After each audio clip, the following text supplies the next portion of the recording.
ایک سال پلک جھپکتے ہی گزر گیا۔ میں نے کراچی میں ایک جنرل اسٹور کھول لیا تھا جس سے ہمیں معقول آمدنی ہو جاتی تھی۔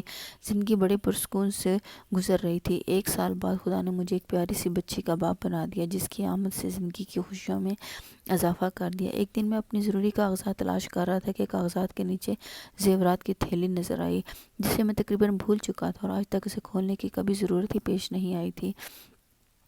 جب میں اسے ہاتھوں سے پکڑے کھڑا سوچ رہا تھا کہ اس کا کیا کروں، اچانک پشت پر میں نے کسی کے گہرے گہرے سانس لینے کی آواز سن کر مڑنا چاہا۔ دیکھا تو بانو میرے سامنے کھڑی مسکرا رہی تھی۔ اچانک بانو کو سامنے پا کر خیال آیا کہ کیوں نہ زیورات بانو کو گفٹ کر دوں تو اسے خوشی ہوگی، کیونکہ زیورات ہمیشہ سے عورت کی کمزوری رہے ہیں۔ چنانچہ اسی خیال کے تحت میں نے زیورات کی تھیلی میز پر الٹ دی۔ بانو اچانک ان بیش قیمت زیورات کو دیکھ کر حیرت سے دنگ رہ گئی۔ اس نے بکھلائے ہوئے لہجے میں پوچھا، تم نے یہ زیورات کہاں سے حاصل کیے ہیں؟ یہ تو کسی شاہی خاندان کے لگتے ہیں۔ یہ ہماری خاندانی یادگار ہیں۔ میں نے بات بنائی۔ بانو ان زیورات کو پا کر بہت خوش تھی۔ چند منٹ وہ انہیں حیرت اور مسرت سے دیکھتی رہی، پھر ایک نیکلس نکال کر گلے میں پہن لیا۔ نیکلس اس کی خوبصورتی میں اضافہ کر رہا تھا۔ اس نے پوچھا، میں کیسی لگ رہی ہوں؟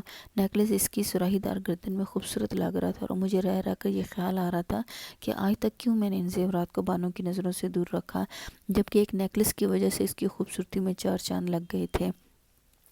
ابھی میں اس نیکلس کو بانو کی خوبصورت گردن میں پہننے ہوئے تعریفی نظر سے دیکھ رہا تھا کہ اچانک ملازمہ کی چیختی ہوئی آواز ہمارے کانوں میں پڑی۔ ہم دونوں آگے پیچھے بھاگتے ہوئے راہداری کی جانب لپکے، جہاں ملازمہ زخمی حالت میں خون میں لت پت بچی کو ہاتھوں میں اٹھائے لڑکھڑاتی ہوئی ہماری طرف آ رہی تھی۔ ہم دونوں ملازمہ کو اس حالت میں دیکھ کر ٹھٹک گئے۔ ملازمہ اور بچی دونوں خون میں نہائے ہوئے تھے۔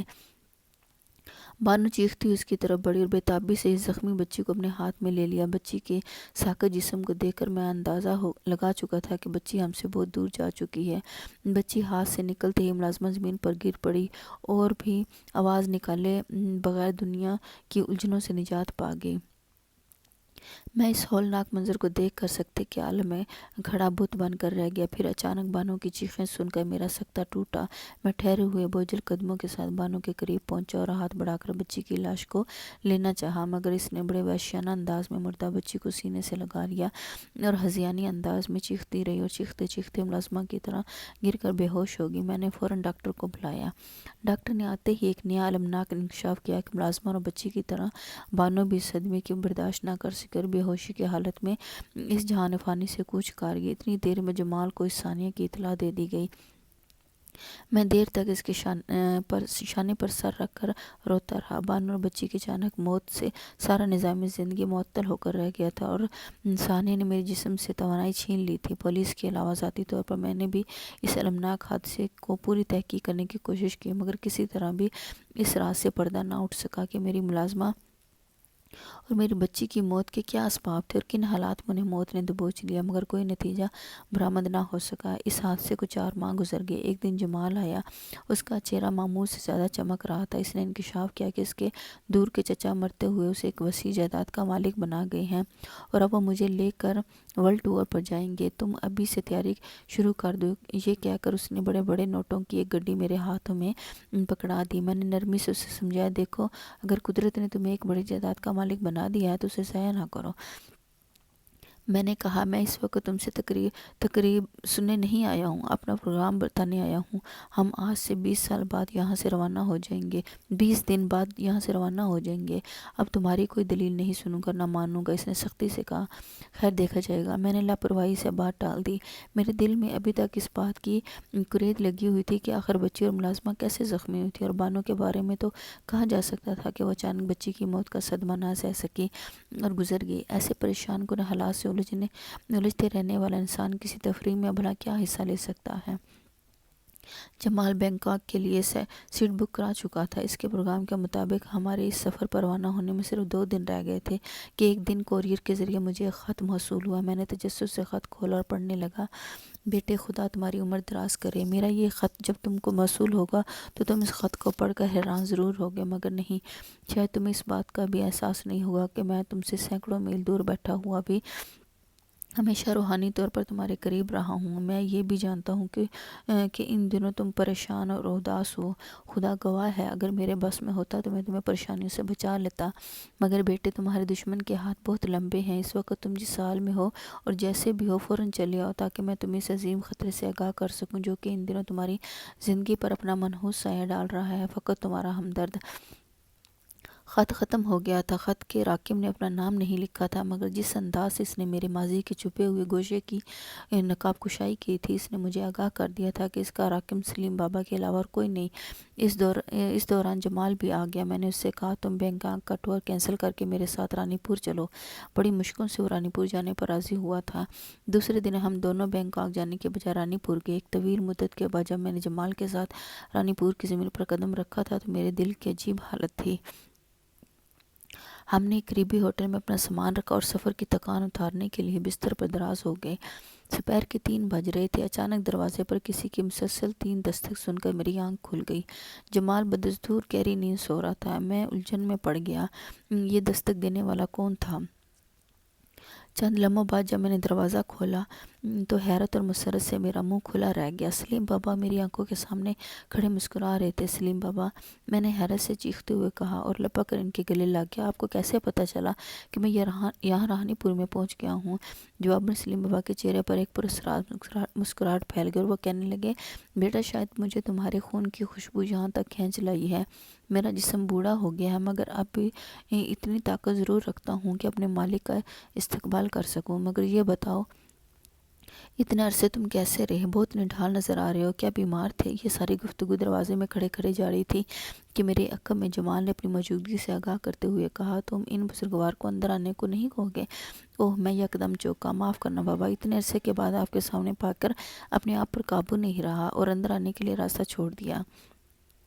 چند لمحے بعد جب ہم چائے پی رہے تھے اور سلیم بابا کہہ رہے تھے، مجھے اس بات کا ہمیشہ افسوس رہے گا کہ میں نے آپ کو اپنے سے جدا کر کے زیادتی کی ہے، مگر میرے بچے، تم نہیں جانتے تمہارا ماموں شیطان کا پیروکار ہے۔ اگر تم یہاں اس کی آنکھوں کے سامنے رہتے تو شاید وہ تمہیں اب تک موت کی گھاٹ اتار چکا ہوتا۔ مگر بیٹے، مجھے یہ بتاؤ، کیا وہ زیورات بھی ابھی تک تمہارے پاس محفوظ ہیں؟ ہاں بابا، میں نے جواب دیا، مگر وہ میرے لیے منحوس ثابت ہوئے۔ ان زیورات میں سے ایک نیکلس میری بیوی نے اپنے گلے میں ڈالا۔ میرے گھر میں آنن فانن 3 جانیں ضائع ہو گئیں۔ میں نے صدمے سے کہا، ہاں میرے بچے۔ سلیم بابا نے سرد آہ کھینچتے ہوئے کہا، مجھے ان تمام باتوں کا علم ہے، ضرور ایسا ہی ہوا ہوگا۔ تو کیا آپ کو ان تمام واقعات کا علم پہلے سے تھا جن کی وجہ سے میری بچی بیوی اور ملازمہ کی جانیں ضائع ہو گئیں؟ میں نے صدمے سے کہا، بدقسمتی سے مجھے اس کا علم تھا، مگر میں اس وقت کو نہیں ٹال سکتا تھا۔ اب اس کو صرف ایک ہی ہستی ختم کر سکتی ہے، وہ ہے نوابزادی شمع۔ سلیم بابا نے انکشاف کیا، مگر یہ شمع کون ہے اور یہ کیا سلسلہ ہے؟ آپ کھل کر سب کچھ ایک ہی مرتبہ کیوں نہیں بتا دیتے؟ میں نے ناراضگی سے کہا، ابھی نہیں میرے بچے، ابھی نہیں، مگر وہ وقت اب بہت جلد آ رہا ہے جب تم پر کچھ انکشافات ہوں گے کہ تمہاری خاندانی اموات کا کیا سبب ہے، ایسا کیوں ہوا، وہ پس پردہ شیطانی قوت کون سی ہے جو تمہارے خلاف سازشوں میں مصروف ہے؟ سلیم بابا کی باتیں سن کر میرے سینے میں انتقام کی آگ بھڑک اٹھی۔ سلیم بابا جا چکے تھے، مگر میں سوچوں کے بھنور میں ڈوبا ہوا ماضی کی یادوں کو کریت رہا تھا۔ شام کو میں اور جمال شہر کی طرف نکلے۔ راستے میں جمال کہنے لگا، کیا تم اپنی حویلی کی جانب نہیں جاؤ گے؟ دل تو بہت چاہتا ہے کہ پہلے حویلی جاؤں۔ سلیم بابا کے مطابق حالات بہت سنگین ہیں، وہاں قدم قدم پر احتیاط کی ضرورت ہے۔ میں نے جواب دیا، خیر، جیسے تمہاری مرضی۔ جمال نے کہا، مگر کیا یہ نہیں ہو سکتا کہ میں اکیلے جا کر وہاں کی صورتحال کا اندازہ لگانے کی کوشش کروں؟ ویسے بھی مجھے یہاں کوئی نہیں جانتا۔ میرا خیال ہے 1-2 روز رک جاؤ۔ میں بابا سے بغیر مشورہ کیے تمہیں وہاں جانے کی اجازت نہیں دے سکتا۔ میں نے اسے نرمی سے سمجھایا۔ تقریباً 2 گھنٹے تک ہم پیدل رانی پور کی گلی کوچوں میں گھومتے رہے۔ بچپن کی یادیں دل میں بے بسی کے زخموں کو گہرا کرتی رہیں۔ واپسی میں اپنے وجود کو بہت تھکا ہوا محسوس کرنے لگا۔ چلتے چلتے ایک جگہ مجھے یوں محسوس ہوا جیسے اب مجھ سے چند قدم بھی نہیں چلا جائے گا۔ ہم لوگ بمشکل اپنے کمرے تک پہنچے۔ وہاں پہنچتے ہی میری طبیعت مزید خراب ہو گئی۔ مجھے اپنے ہاتھ پاؤں حرکت سے محروم ہوتے ہوئے محسوس ہو رہے تھے۔ جمال اچانک میری طبیعت خراب دیکھ کر گھبرا گیا اور پوچھنے لگا، یہ تمہیں کیا ہوتا جا رہا ہے؟ جمال، میں نے بمشکل اپنے حواس برقرار رکھتے ہوئے کہا، پتہ نہیں کیوں میری طبیعت خراب ہوتی جا رہی ہے۔ مجھے آرام سے بستر پر لٹا دو اور کسی ڈاکٹر کو بلاؤ۔ جمال نے خاموشی سے مجھے بستر پر لٹا دیا اور کاؤنٹر کلرک کی طرف بھاگا تاکہ فون کر کے کسی ڈاکٹر کو بلا سکے، مگر ڈاکٹر کے آنے تک مجھ پر گہری بے ہوشی طاری ہو چکی تھی۔ جب میرا شعور بیدار ہوا تو میں خود کو بے حد کمزور پا رہا تھا۔ چند لمحے پہلے آنکھیں کھول کر حیران پریشان نظروں سے کمرے کی در دیوار کو تکتا رہا، پھر اچانک ادویات کی مانوس خوشبو نے مجھے چونکا دیا اور مجھے یاد آیا یہ وہ کمرہ نہیں ہے جس میں میں بے ہوش ہونے سے پہلے بستر پر دراز تھا۔ زیرو پاور کے بلب کی ہلکی روشنی میں دیواروں پر خوفناک سائے رقص کرتے دکھائی دے رہے تھے اور مجھے محسوس ہوا جیسے یہ سائے مجھے اپنی گرفت میں لے لیں گے۔ میں نے گھبرا کر دوبارہ آنکھیں بند کر لیں، پھر جب میری آنکھ کھلی تو مجھے اپنا وجود پہلے سے زیادہ کمزور محسوس ہوا۔ میرا جسم کسی نامعلوم بیماری کی وجہ سے گھلتا جا رہا تھا اور دن کا اکثر وقت نکاہت آمیز بے ہوشی میں گزر جاتا۔ ایک طویل وقفے کے بعد ہوش آیا تو میری دھندلی ہوئی نظروں نے جمال کو اپنے بیڈ کے قریب پایا۔ اس نے پرخلوص نظروں سے دیکھتے ہوئے ایک ہاتھ میرے شانے پر رکھ دیا۔ میں نے کچھ کہنا چاہا مگر یوں لگا جیسے قوت گویائی سلب ہو کر رہ گئی ہو۔ بمشکل اتنا ہی کہہ سکا، جمال تمہیں میری وجہ سے بہت پریشان ہونا پڑا۔ میں شاید اپنی لڑکھڑاتی ہوئی آواز میں اسے کچھ اور بھی کہتا مگر اس نے مجھے ٹوکتے ہوئے کہا، ڈاکٹر نے تمہیں زیادہ بولنے سے منع کیا ہے۔ اس وقت میرا دل بھر کر شکریہ ادا کر دینا جب تم مکمل طور پر صحت مند ہو جاؤ۔ اور وہاں تمہارے لیے ایک گڈ نیوز ہے۔ وہ کیا؟ میں نے کمزور آواز میں پوچھا۔ پچھلے ہفتے تمہارے ماموں کا انتقال ہو گیا اور اس قانون کی روح سے تم اس جائیداد کے تنہا مالک ہو۔ اچھا، کیا واقعی؟ اور وسیم بابا کہاں ہیں؟ میرے اس سوال کا سن کر جمال خاموشی سے کچھ دیر سوچتا رہا اور پھر کہنے لگا، اب تم سے اصل بات چھپانا مشکل ہے۔ تمہارے ماموں کو سلیم بابا ختم کرنے میں کامیاب ہو گئے مگر وہ خود بھی اتنا زخمی ہو گئے کہ زخموں سے زیادہ خون بہہ جانے کی وجہ سے موت کا شکار ہو گئے۔ سلیم بابا کی موت کا سن کر مجھے گہرا صدمہ ہوا اور وہ خوشگوار احساس جو ایک لمحہ پہلے میری روح میں بیدار ہوا تھا پھر مجھے مایوسی کے گہرے سمندر میں غرق کر گیا۔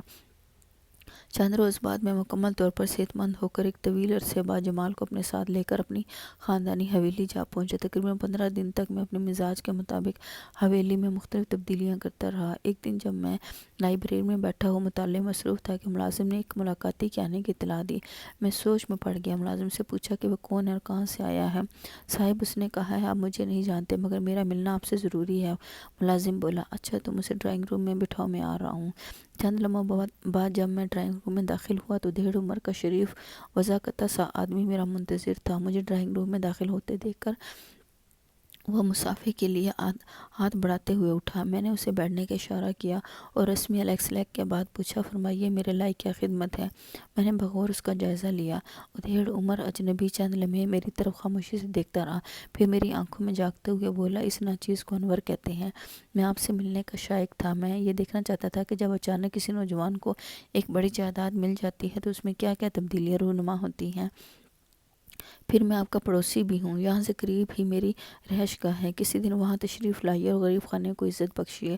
مگر میری چھٹی حص رہ کر یہ کہہ رہی تھی کہ یہ شخص آیا تو کسی اور مقصد کے لیے ہے مگر اب بات بنانے کے لیے ہے، مانی باتوں کا سہارا لے رہا ہے۔ میرے یہاں آنے سے پہلے بھی آپ کا آنا جانا تھا، میں نے اسے کریدا نہیں۔ میں بہت تنہائی پسند ہوں۔ آج خدا جانے یا کیوں میرا دل چاہا کہ میں آپ سے ملوں اور آپ کے پاس چلا ہوں۔ اس نے مسکراتے ہوئے کہا، یہ آپ نے بہت اچھا کیا جو اس ناچیز سے ملنے کی زحمت اٹھائی۔ میرے گھر کے دروازے دوستوں کے لیے ہمیشہ کھلے رہتے ہیں۔ میں نے فراخ دلی کا اظہار کیا۔ شکریہ۔ اچھا، اب اجازت دے۔ وہ جانے کے لیے کھڑا ہو گیا۔ اس کے جانے کے بعد میرا ذہن الجھ کر رہ گیا۔ انور خطرناک ہو یا نہ ہو مگر پراسرار ضرور تھا۔ وہ یوں ہی اپنا وقت برباد کرنے نہیں آیا ہوگا، میں نے سوچا۔ میں سوچتے ایک اضطرابی کیفیت میں اٹھا اور پائیں باغ میں آ گیا اور دیر تک ٹہلتا رہا، پھر آ کر بستر پر دراز ہو گیا۔ میں گہری نیند میں تھا کہ اچانک میں نے اپنے سینے پر کسی نرم شے کا دباؤ محسوس کیا۔ میں نے گھبرا کر آنکھیں کھول دی اور وہ دباؤ ابھی تک میرے سینے پر موجود تھا مگر یہ کسی شے کا دباؤ ہے۔ کس شے کا دباؤ ہے؟ میں نے گھبرا کر اٹھنا چاہا تو یوں لگا جیسے میرا جسم حرکت کرنے سے محروم ہو چکا ہے۔ میرا جسم فالج زدہ ہو گیا تھا مگر ذہن بیدار۔ میری باتوں کا جواب دینے کی بجائے صرف منفرد انداز میں مسکرا کر رہ جاتے ہو۔ آخر تمہارے کیا ارادے ہیں؟ اس نے غصے سے کہا۔ میں نے نرمی سے اپنی رات کی کیفیت کے بارے میں بتایا۔ ہم دونوں ایک قابل ڈاکٹر کے پاس گئے۔ اس نے 2 گھنٹے تک میرے جسم کے ہر عضو کا گہرا مشاہدہ کیا۔ اور کیا آپ جو کیفیت بیان کرتے ہیں جس بات کا خدشہ آپ کے ذہن میں موجود نہیں، اعصاب غیر معمولی متاثر ہیں، مگر یہ کوئی ایسی بات نہیں جو تشویش کے قابل ہو۔ ڈاکٹر کے کہنے کے مطابق مجھ میں ایسا کوئی جسمانی نقص نہ تھا جو فالج کے علامات ظاہر کرتا ہو، مگر جب رات کے بھاری اور بوجھل 10 منٹ مجھے یاد آئے تو میرے ذہن میں نامعلوم سے خدشات سر اٹھانے لگتے۔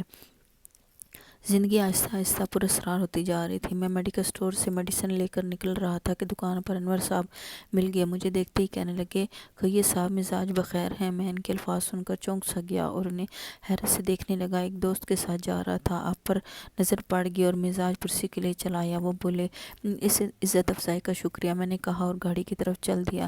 رات کے 3 بجے کلاک کی ٹن ٹن کی آواز کے ساتھ اچانک میری آنکھ کھل گئی۔ میں نے احتیاطاً ملازم کو ہدایت کر دی کہ وہ رات کے 1 گھنٹے کے وقفے سے میرے کمرے میں چکر لگا کر دیکھ لیا کرے، ممکن ہے مجھے ضرورت پڑ جائے۔ آنکھ کھلتے ہی مجھے ایک لمحے کے لیے ایسا لگا جیسے میرا وجود آج بھی کل رات کی طرح حرکت سے محروم ہو گیا ہے، مگر کل کی طرح میرا ذہن بیدار تھا، اور اس وقت میرا ذہن اور میری آنکھیں ہی زندگی کی سب سے بڑی قوت تھی۔ مگر چند لمحوں بعد لگا جیسے میری آنکھیں بھی روشنی سے محروم ہوتی جا رہی ہیں۔ میری آنکھیں خود بخود بند ہو گئی، میرے ذہن کے ساتھ میری سماعت بیدار تھی۔ میں نے متعدد بار آنکھیں کھولنے کی کوشش کرتا رہا، لیکن دیگر اعضاء کی طرح اس کو حرکت دینے سے محروم ہو گیا۔ میں نے پوری قوت لگا کر بولنے کی کوشش کی، مگر آواز نہ نکل پائی۔ اچانک کسی کے قدموں کی مدھم چاپ میری سماعت سے ٹکرائی، اس کے ساتھ ہی ایک عجیب سی خوشبو سے سارا کمرہ معطر ہو گیا۔ اس تیز خوشبو کو محسوس کر کے مجھے اپنا ذہن تاریکیوں میں ڈوبتا ہوا محسوس ہوا۔ پھر آہستہ آہستہ میرا ذہن اتھاہ تاریکیوں میں ڈوب گیا۔ جب دوبارہ میرا شعور بیدار ہوا تو سورج کی کرنیں میرے کمرے میں جھانک رہی تھیں۔ آنکھیں کھولتے ہی چند لمحات حیرت اور خوف کے ملے جلے تاثرات کے ساتھ اپنے کمرے کے در و دیوار کو دیکھتا رہا۔ پھر میں نے ہاتھوں کو حرکت دی تو یہ دیکھ کر حیران رہ گیا کہ میں اپنے ہاتھوں کو حرکت دے سکتا ہوں۔ میں بازوؤں کے سہارے اٹھا اور بلند آواز میں ملازم کو آواز دی۔ چند لمحوں بعد جب ملازم نے کمرے میں جھانکا، میں نے اسے غصیلی نظروں سے گھورتے ہوئے ڈانٹا، میں نے تمہیں ہدایت دی تھی کہ رات بھر ہر 1 گھنٹے بعد میرے کمرے میں جھانک کر ضرور دیکھ لینا، کیونکہ میری طبیعت خراب ہے، ممکن ہے مجھے تمہاری ضرورت پڑ جائے۔ وہ بولا، میں نے آپ کی ہدایت کے مطابق رات 12 بجے کے بعد ہر 1 گھنٹے کے بعد آپ کے کمرے میں جھانکتا رہا۔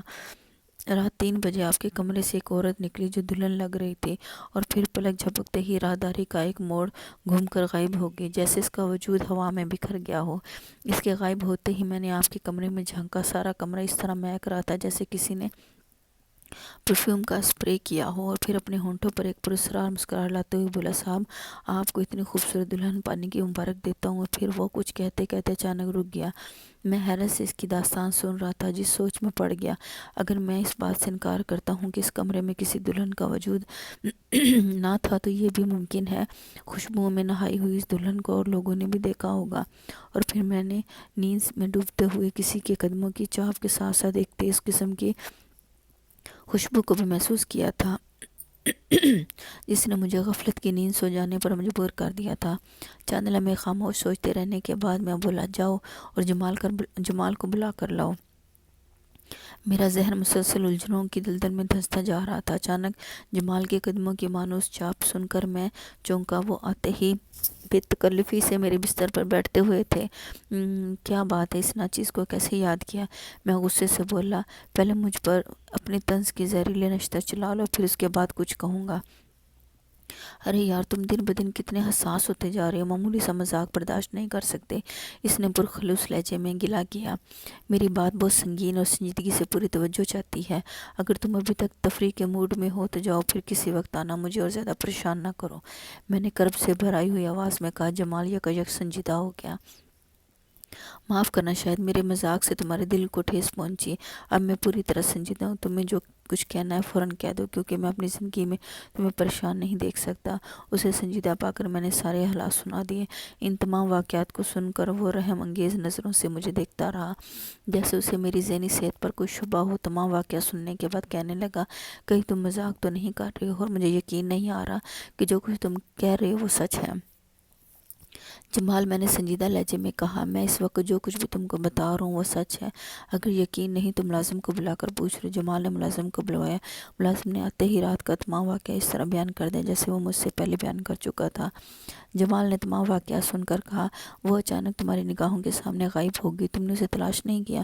میں نے حویلی کا کونا کونا چھان مارا، حویلی کے گیٹ تک گیا، مگر پتہ نہ چلا، اس نے جواب دیا۔ ملازم کے جانے کے کچھ دیر بعد جمال بولا، معاف کرنا یار، اس جدید دور میں کسی ایسی قوت کا وجود ماننے کے لیے میرا ذہن ابھی تک تیار نہیں۔ میں 2 روز سے اپنی پراسرار بیماری کی وجہ سے بہت پریشان ہوں، اور یہ پراسرار دلہن نازل ہوگی۔ خیر چھوڑو ان باتوں کو، میں نے کہا۔ ناشتے کے دوران جمال نے کہا، آج سے تم میرے کمرے میں سویا کرو، میں بھی تو دیکھوں کہ آخر وہ کیا شے ہے۔ ناشتہ کرنے کے بعد میں جمال کے ساتھ ڈاکٹر کی جانب روانہ ہو گیا۔ آج میں نے اپنا ڈاکٹر بدل لیا تھا۔ میرا خیال تھا ڈاکٹر میری صحیح تشخیص نہیں کر سکا، مگر دوسرے ڈاکٹر کا تجزیہ بھی پہلے ڈاکٹر سے مختلف نہ تھا۔ ڈاکٹر کے پاس سے واپسی پر سارا دن ہم دونوں پریشانی سے الجھن کا حل تلاش کرتے رہے۔ ہم دونوں باغ میں چائے پی رہے تھے کہ اچانک میری قوت شامہ نے پھر کسی تیز خوشبو کو محسوس کیا۔ میں نے سوالیہ نظروں سے جمال کی طرف دیکھا۔ خوشبو اس قدر تیز تھی کہ مجھے اس بات کا یقین ہو گیا کہ جمال بھی اسے محسوس کیے بغیر نہیں رہا ہوگا۔ شاید تمہاری سنائی ہوئی داستان حقیقت کی حدود کو چھو رہی ہے۔ اف میرے خدایا، یہ خوشبو کس قدر تیز ہے، جیسے کسی نے باغ میں پرفیوم کا چھڑکاؤ کیا ہو۔ اور پھر وہ اپنا جملہ مکمل نہ کر سکا۔ اچانک میری طرح اس کی نظریں بھی کھلتے ہوئے دروازے کی جانب اٹھ گئیں۔ اچانک خوشبو میں نہائی دلہن ہماری نظروں کے سامنے کھڑی تھی۔ اس کو دیکھتے ہی میرا ذہن حیرت کی شدت سے سن ہو گیا تھا۔ اس کا دل فریب سراپا میرے حواس پر چھاتا جا رہا تھا۔ اس کی دل فریب مسکراہٹ مجھے پراسرار دھندلکوں کی طرف لے جا رہی تھی۔ میں نے کچھ کہنے کی کوشش کی، مگر 2 دن پہلے کی طرح اپنے جسم کے تمام اعضاء کو حرکت دینے سے محروم ہو چکا تھا۔ میں نے سوچا کہ اپنی نظریں اس کے دل فریب سراپے سے ہٹا کر جمال کی جانب دیکھوں تاکہ اس کے حسن کا سحر ٹوٹ جائے، مگر ناکام رہا۔ یہ خواہش دل ہی میں رہ گئی کہ دونوں میں سے کوئی اس سے دریافت کر سکتا کہ وہ کون ہے۔ باوجود متعدد بار کوشش کرنے کے میں اپنے اعضاء کو حرکت نہ دے سکا۔ خبر نہیں کتنے ہی لمحات یوں ہی بے حس و حرکت گزر گئے۔ اچانک اس کے ہونٹوں کی جنبش ہوئی، مگر جو کچھ اس نے کہا وہ میری سماعت کی گرفت میں نہ آ سکا۔ بے بسی سے ایک ساکت بت کی مانند اسے دیکھتے رہنے پر مجبور تھا۔ پھر اچانک مجھے ایسے لگا جیسے میری آنکھوں کے پردے نیند سے بھاری ہو کر بند ہو رہے ہیں۔ چند لمحات بعد مجھ پر غفلت کی نیند طاری ہو گئی۔ جب آنکھیں کھلی تو اپنے کمرے میں بستر پر پڑا تھا۔ میرے ارد گرد ادویات کی بو پھیلی ہوئی تھی۔ ہلکی رات کے سناٹے میں روشنی ایک عجیب پراسرار ماحول پیدا کر رہی تھی۔ چند لمحے آنکھیں کھولے حیران نظروں سے میں چاروں طرف دیکھتا رہا۔ حلق میں کڑواہٹ تھی۔ مشکلوں سے اٹھا اور میز پر رکھے پانی کے جگ کو منہ لگانا ہی چاہتا کہ اچانک کسی نے بیدگی چھڑی لہرائی اور پانی سے بھرا جگ میرے ہاتھوں سے نکل کر فرش پر گر کر چور چور ہو گیا۔ میں نے غصیلے انداز میں اس چھڑی کو لہرانے والے کی جانب دیکھا تو ایک لمحہ اسے حیرت سے دیکھتا رہ گیا۔ انور تھا وہ پراسرار انسان جو پہلے بھی 2 مرتبہ میرا وقت ضائع کر چکا تھا۔ تم نے میرے گھر آ کر میرے ساتھ ایسا کیوں کیا؟ میں نے غصیلی نظروں سے اسے گھورا۔ انور کو غصیلی نظر سے گھورنے والا ہمیشہ اس دنیا میں ذلیل و خوار ہوا ہے۔ اس نے ٹھہرے ہوئے پر اعتماد لہجے میں جواب دیا، یہ بات تم اپنی گرہ میں باندھ لو کہ جب تک تم میرے کہنے پر عمل نہیں کرو گے دنیا کا ہر سکھ چین تم سے دور رہے گا۔ ذرا اپنے ماضی کو ٹٹولو تو یہ بات تم پر واضح ہو جائے گی کہ کوئی نہ کوئی ایسا حادثہ ضرور تمہاری زندگی میں رونما ہو رہا ہے جس نے تم سے زندگی کا ہر سکھ چین چھین لیا۔ تمہاری بچی کی بیوی میرے مشن کی سب سے بڑی رکاوٹیں تھیں جن کو میں اوپر پہنچا چکا ہوں، اور تمہاری ملازمہ میرے راستے میں آ گئی، لہٰذا اسے بھی ٹھکانے لگانا پڑا، اور اس طرح میں تمہارے جگری دوست جمال کو بھی موت کے گھاٹ اتار سکتا ہوں۔ تم اس وقت تک پراسرار بیماری میں مبتلا رہو گے۔ اگر وہ اپنی بات ادھوری چھوڑ کر خاموش ہو گیا، اگر کیا ذرا اس کی بھی وضاحت ہو جائے۔ میں نے کہا، اگر تم نے مذہبی عقائد کے مطابق میری بیٹی سے شادی نہ کی۔ اس نے میری آنکھوں میں جھانکتے ہوئے کہا، شادی؟ میں نے حیرت سے پوچھا، ہاں شادی۔ وہ سنجیدہ تھا، میری حسین بیٹی شمع سے شادی جو برسوں سے تمہاری راہ تک رہی ہے۔ کہیں تم اس پراسرار دلہن کے بارے میں تو نہیں کہہ رہے جسے دیکھ کر میری جسمانی قوت سلب ہو جاتی ہے؟ ہاں وہی، جسے تم اور جمال بھی دیکھ چکے ہو۔ میں تذبذب میں پڑ گیا۔ ایسے آدمی کو میں کیا جواب دوں جو اپنی حسین و جمیل بیٹی کی شادی کے لیے خون کے دریا سے بھی گزرنے کو تیار تھا؟ مگر محترم، میں نے جواب دیا، آپ کی بیٹی دنیا کی حسین ترین عورت صحیح، مگر پھر بھی یہ کچھ اچھا معلوم نہیں ہوتا کہ زبردستی اس مقدس رشتے کی توہین کی جائے۔ یہ صرف اس لیے کہ ابھی کچھ باتیں پردہ راز میں رہیں۔ ایک حسین عورت تمہاری دلہن کہلانا چاہتی ہے۔ اس نے جواب دیا، بات کچھ سمجھ میں نہیں آ رہی۔ میں نے کہا، کیا ایسا نہیں ہو سکتا کہ شادی سے پہلے میں تمہاری بیٹی سے ایک ملاقات کر لوں؟ میرا خیال تھا کہ وہ ملاقات کا موقع دینے کے بجائے اس سے گریز کرے گا۔ میرا خیال ہے بہتر یہی ہے کہ تم میری بات مان لو، تمہارے پاس اس کے علاوہ اور کوئی راستہ نہیں۔ بیکار اپنے آپ کو ادھر ادھر الجھا رہے ہو۔ یہ بھی میں صرف اس لیے کہہ رہا ہوں کہ میری بیٹی تمہاری سفارش کر رہی ہے۔ اس کی پرزور سفارش ہے کہ تمہیں زندگی میں کبھی کسی تکلیف کا سامنا نہ کرنا پڑے۔ میں اس لیے آج تم سے کھل کر بات کر رہا ہوں۔ میں اس مشورے پر غور کروں گا۔ آپ پھر کسی وقت تشریف لائیں۔ میں نے لاپرواہی سے کہا۔ میری اس بات کو سن کر اس کے چہرے پر غصے کے آثار پھیل گئے اور وہ غصے کی حالت میں دروازہ کھول کر باہر نکل گیا۔ اس کے جاتے ہی مجھے یوں لگا جیسے مجھ پر اچانک پھر نکاہت نے غلبہ پانا شروع کر دیا ہے۔ ایک لمحے کے لیے یوں لگا جیسے میری جسمانی حالت بگڑ رہی ہے۔ میں گھبرا کر بستر پر لیٹ گیا اور اس سے پہلے کہ میں جمال کو اپنی اور انور کی پراسرار گفتگو سے آگاہ کرتا، میرا ذہن تاریکیوں میں ڈوبتا ہوا محسوس ہوا۔ ہر طرف سے ایک اتھاہ تاریکیوں کا سمندر مجھے نگلنے کے لیے بڑھ رہا تھا۔ ایک بار پھر میرے کمرے میں تاریکی جھانک رہی تھی اور باہر سورج دنیا کا سفر ختم کر کے مغرب کے کسی گوشے میں روپوش ہو رہا تھا۔ میں آنکھیں بند کیے پڑا تھا کہ اچانک ایک ملازم نے اندھیرا پا کر میرے کمرے میں لائٹ آن کر دی اور چلا گیا۔ اچانک میرے ذہن کے پردوں پر اس شریف صورت بوڑھے کا چہرہ ابھرا جو اپنی بات منوانے کے لیے مجھ پر کوئی سحر طاری کر رہا تھا۔ مجھے ایسے محسوس ہوا کہ اپنی بگڑتی ہوئی صحت کے پیش نظر مجھے اس کی بات ماننا ہی پڑے گی۔ چلو اس بہانے یہ بھی دیکھ لیں کہ ان پراسرار کی طے میں کیا ہے۔ اس فیصلے پر پہنچ کر میں نے خود کو پرسکون محسوس کیا۔ اس فیصلے پر پہنچے ابھی چند لمحے گزرے تھے کہ میرے ملازم نے انور کے آنے کی اطلاع دے دی۔ اس کے آنے کی اطلاع پا کر مجھے اس کی پراسرار قوتوں کو ماننا پڑے گا۔ خدا جانے یہ عجیب و غریب انسان کون سی قوتیں اپنے اندر پوشیدہ رکھتا ہے۔ وہ آتے ہی کہنے لگا، مجھے یقین ہے کہ تم کسی فیصلے پر پہنچ گئے ہو۔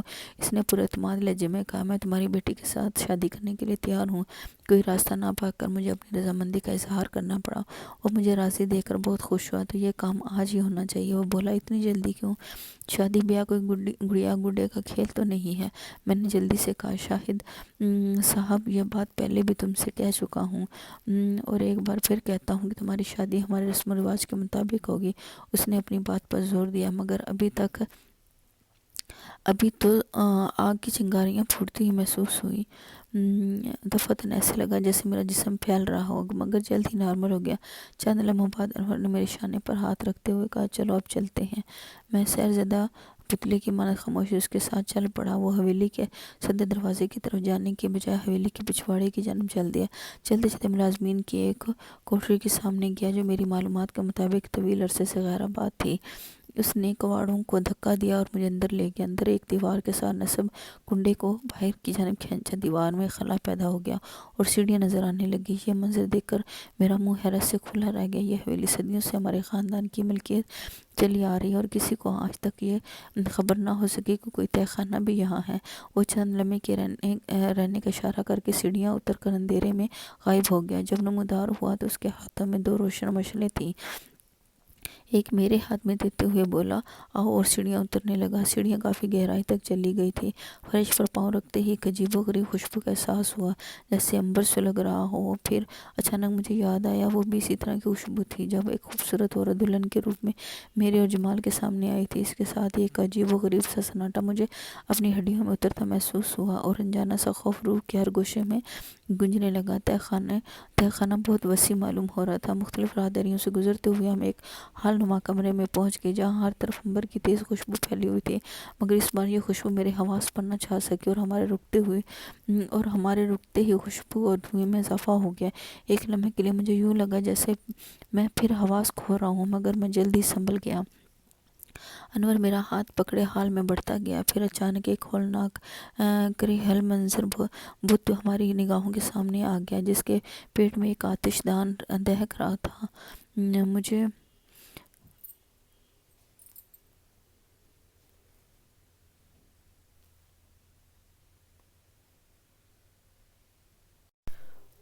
اور آگ کے دہکتے شعلوں میں کہیں جا کر غائب ہو گیا۔ چند لمحوں بعد جب وہ دوبارہ نمودار ہوا تو خوشبوؤں میں لپٹی ہوئی ایک سرخ انگارے کی دہکتی ہوئی دلہن آگ کے اس آتش دان سے انور کے ہمراہ اس آگ سے باہر قدم رکھ رہی تھی۔ میں نے حیرت اور خوف کی شدت سے اپنی دونوں آنکھوں کو زور زور سے مسلا۔ ایک لمحے کے لیے مجھے اپنی بصارت پہ یقین نہیں آ رہا تھا، مگر نہیں، وہ دونوں واقعی جلتے ہوئے آتش دان سے نکل کر میرے برابر کھڑے تھے۔ میری نظریں اس دلہن کے چہرے کی جانب اٹھیں جس میں دہکتے ہوئے انگارے کی تپش تھی۔ انور اسے میرے قریب کھڑا کر کے ایک بار پھر لپک کر آتش دان میں گھس گیا اور دونوں ہاتھوں میں دہکتے ہوئے انگارے اٹھا کر لے آیا۔ شمع اور تم، اس نے اپنی نظریں میری جانب گاڑتے ہوئے کہا، دونوں اس مقدس آگ پر ہاتھ رکھ کر اس بات کا عہد کرو کہ دونوں ہمیشہ ایک دوسرے کے وفادار ہو گئے۔ شمع نے اپنا ہاتھ بڑھا کر دہکتے ہوئے انگاروں پر رکھ دیا اور کہا، قسم ہے مجھے اس آگ کی جو دل سے روشن ہے اور ہمیشہ روشن رہے گی۔ میں اس مقدس آگ کی قسم کھا کر کہتی ہوں کہ اپنے ساتھی کی ہمیشہ وفادار رہوں گی۔ اس کے کہتے ہی اچانک میں نے اضطرابی طور پر اپنا ہاتھ پتلون کی جیب میں ڈال لیا اور اچانک میرے ہاتھوں میں حمائل شریف آ گئی، مگر اتنے میں انور میری طرف متوجہ ہو چکا تھا۔ اس نے مجھے اشارہ کیا کہ میں بھی اس آگ پر ہاتھ رکھ کر شمع کے ساتھ وفادار رہنے کا عہد کروں۔ میں نے اپنا خالی ہاتھ شمع کے ہاتھ پر رکھ دیا جس نے ابھی تک انور کے ہاتھوں میں تھامے ہوئے انگاروں پر اپنا ہاتھ رکھا ہوا تھا۔ ابھی میرا ہاتھ شمع کو چھونے کی دیر ہوئی تھی کہ اچانک ایک تیز اور دہلا دینے والا دھماکہ ہوا اور اس دھماکے کے ساتھ ہی دو شعلے اڑ کر فضا کی طرف لپکے اور ساتھ ہی وہ دونوں خوفزدہ انداز میں پیچھے ہٹ گئے، مگر اس عرصے میں دونوں کے جسموں کو آگ لگ چکی تھی اور وہ دونوں آگ کی لپیٹ میں آ کر جل رہے تھے۔ اچانک آگ نے شدت پکڑ لی، میرا سارا جسم پسینے میں نہا گیا تھا۔ میں خوف سے ایک طرف سیامہ ہوا اس ہولناک منظر کو دیکھ رہا تھا۔ دیکھتے ہی دیکھتے دونوں کی لاشیں جل کر کوئلے کی طرح سیاہ ہو گئیں۔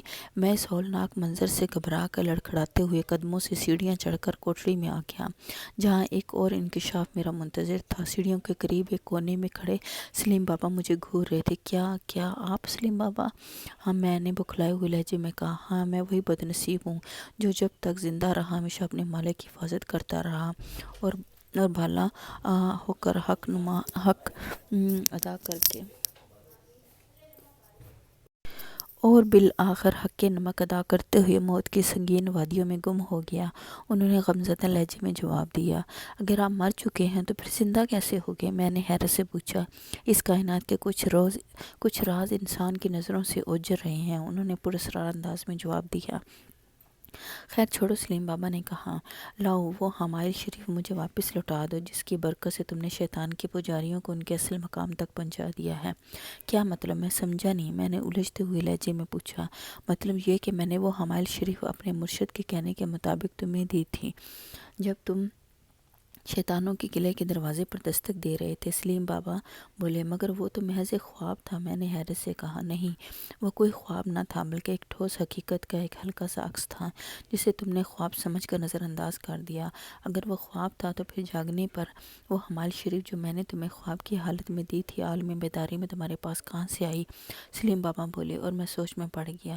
اب زیادہ سوچ کر اپنے ذہن کو پریشان نہ کرو، تم یہ سمجھ لو کہ تمہارے لیے یہی قرض تھا جس سے تم سبکدوش ہو گئے۔ یہ اس حمائل شریف کی برکت تھی کہ وہ آتشی مخلوق تمہارے ہاتھ کا لمس محسوس کرتے ہی جنم رسید ہوگی، اور اس کے ساتھ ہی ایک صدی کا وہ شیطانی کھیل بھی ختم ہو گیا جس نے تمہارے خاندان پر اپنی نحوستوں کا سایہ ڈال رکھا تھا۔